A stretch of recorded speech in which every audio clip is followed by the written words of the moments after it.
Hello, आप सबका मेरे चैनल स्प्रेडिंग द ज्ञान में स्वागत है और अभिनंदन है। मैं आज आपको एक प्रॉब्लम जो यूपी एपीओ 2002 में पूछी गई थी, इंपॉर्टेंट प्रॉब्लम है, को पूछ रहे। अगर आपको इसका उत्तर पता है तो इनबॉक्स में जाकर टाइप करिए और नहीं पता है तो मेरी पूरी वीडियो वॉच कर लीजिए।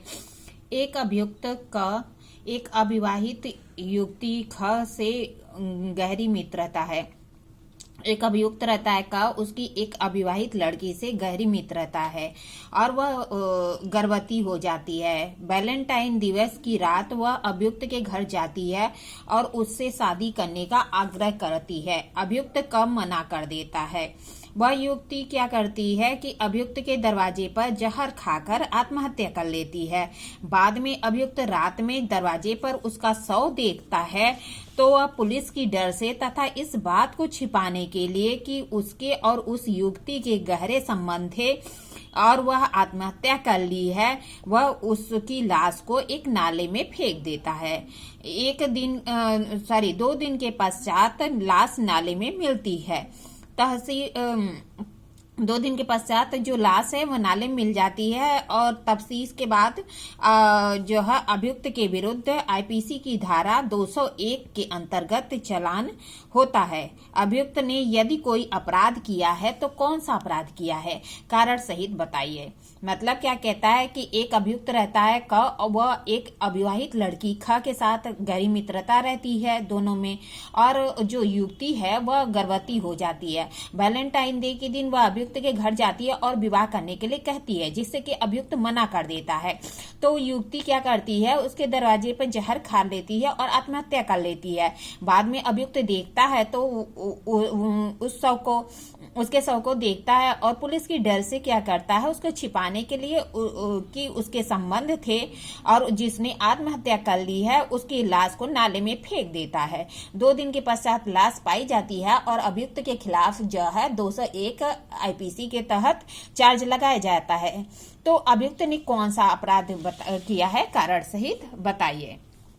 आइए देखें निर्णय क्या कहता है। प्रस्तुत मामले में क द्वारा सर्वप्रथम धारा 201 के अंतर्गत अपराध के विलोपन का अपराध किया गया है, क्योंकि उसने पुलिस के डर से युवती से जिसके उसके साथ गहरे संबंध थे आत्महत्या को छिपाने के लिए जो शव है उसको नाले में फेंक दिया था।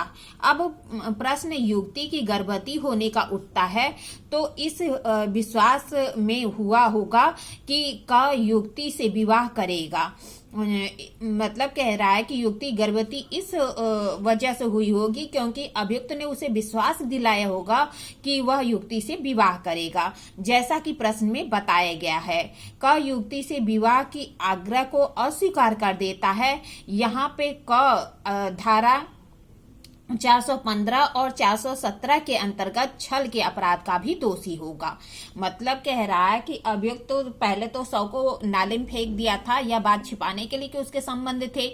आईपीसी के धारा 201 के अंतर्गत अपराध का के लिए दंडनीय होगा और साथ ही साथ वह अभियुक्त जो है छल के लिए भी 415 और बटे 417 के अंतर्गत छल के लिए भी दायी होगा। आइए देखिए सुसंगत प्रावधान। अपराध के साक्ष्य का विलोपन या अपराधी को प्रतिच्छादित करने के लिए मिथ्या इत्तला देना। 201 क्या कहता है, अपराध के साक्ष्य का विलोपन या अपराधी को आच्छादित करने के लिए जो मिथ्या इत्तला दी जाती है उसके संबंध में 201 में प्रावधान किया गया है। क्या प्रावधान कहता है, कहता है कि जो कोई यह जानते हुए या यह विश्वास करने का कारण रखते हुए कि कोई अपराध किया गया है उस अपराध को किए जाने के किसी साक्ष्य का विलोपन इस आशय से कारित करेगा कि अपराधी को वैध दंड से प्रतिच्छादित करे, यह इस आशय से कि उस अपराध से संबंधित कोई ऐसी इत्तला देगा जिसके मिथ्या होने का उसे ज्ञान और विश्वास है। मतलब कह रहा है कि जो कोई यह जानते हुए यह विश्वास करने रखते हुए कोई अपराध का किया गया है उस अपराध के किए जाने के साक्ष्य का विलोपन करता है इस आशय से कि जो अपराधी हो उसको दंड से बचाया जा सके या जो है उसके संबंध में मिथ्या इत्तला देता है और उसे मिथ्या होने का उस इत्तला को मिथ्या होने का उसे ज्ञान और विश्वास भी है। यदि अपराध मृत्युदंड से दंडनीय है, जो कोई ऐसा करेगा वो 7 वर्ष के कारावास और जुर्माने से दंडित होगा और अपराध के साक्ष्य का विलोपन और अपराधी को प्रतिच्छादित करने के लिए मिथ्या इत्तला देना। तो यदि वह मृत्युदंड से दंडनीय है तो जो कोई ऐसा करेगा वह 7 वर्ष के कारावास और जुर्माने से दंडनीय होगा। आइए देखिए 415 के आवश्यक तत्व। 415 क्या कहता है? धारा 415 में दी गई छल की परिभाषा के आधार पर उस अपराध का निर्माण हेतु निम्नलिखित आवश्यक तत्व आवश्यक है। किसी व्यक्ति को धोखा दिया गया हो। दूसरा कहता है कि धोखा दिए गए व्यक्ति से बेईमानी से या कपट पूर्वक कोई संपत्ति प्रदत्त करने के लिए किसी व्यक्ति को उत्प्रेरित किया गया हो। पहला पॉइंट क्या कहता है? किसी व्यक्ति को धोखा दिया गया है और धोखा जो जिस व्यक्ति को दिया गया है उसे बेईमानी से या कपट पूर्वक कोई संपत्ति प्रदत्त करने के लिए किसी व्यक्ति को उत्प्रेरित किया गया है, या यह सम्मति देने के लिए उत्प्रेरित किया गया है कि वह उस संपत्ति को रखे, या ख पॉइंट कहता है इस प्रकार जिस व्यक्ति को धोखा दिया गया है उसे साहस्य ऐसा कार्य या लोभ कराने के लिए उत्प्रेरित किया जाना जिसे यदि इस प्रकार धोखा न दिया गया होता तो वह न करता। मतलब कह रहा है कि किसी व्यक्ति को धोखा दिया गया हो और साहस्य उसे ऐसा कार्य या लोभ करने के लिए उत्प्रेरित किया गया है जिसे अगर धोखा नहीं दिया गया होता तो वह उस कार्य को नहीं करता।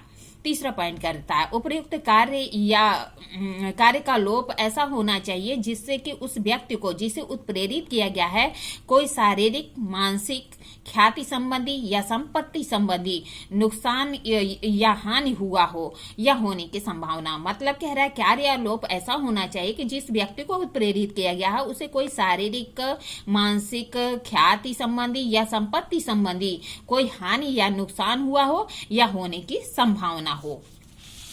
आइए देखिए सुसंगतवाद क्या है। रविंद्रन बनाम मैरियम्मा का मामला है 1992 का क्रिमिनल लॉ जनरल का 1665 मद्रास का। इस वाद के तथ्य प्रश्नगत समस्या के प्रथम भाग से पर्याप्त समानता रखता है।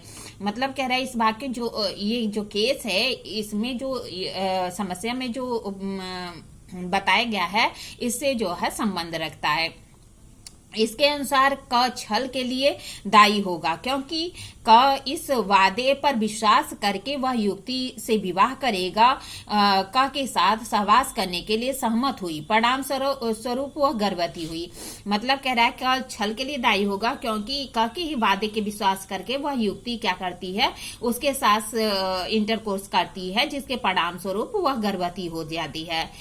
इसके बाद क ने विवाह करने से इनकार कर दिया। इस मामले में क को वादा न किया होता तो युवती उसके साथ सहवास न करती जिसके परिणाम स्वरूप वह गर्भवती हो गई। क द्वारा उस युवती से विवाह करने से इनकार करने के बाद वह क के दरवाजे पर आत्महत्या कर लेती है, अतः उसे छल का अपराध कारित किया गया है। फिर क्या कहता है कि निष्कर्ष क्या कहता है, अतः प्रस्तुत समस्या में क द्वारा छल एवं अपराध के साक्ष्य के विलोपन के अपराध का दंडित होगा। क्या कह रहा है कि जो क है वो उसने छल किया है, इसके लिए 415 और 417 के तहत अपराध का दायी होगा, और साक्ष्य के विलोपन किया है उसका शव उठा के नाले में फेंक देता है जिसके लिए 201 के अंतर्गत साक्ष्य के विलोपन के लिए दायी होगा। इस तरह मैंने आपको प्रॉब्लम बताई, प्रॉब्लम का सॉल्यूशन बताया।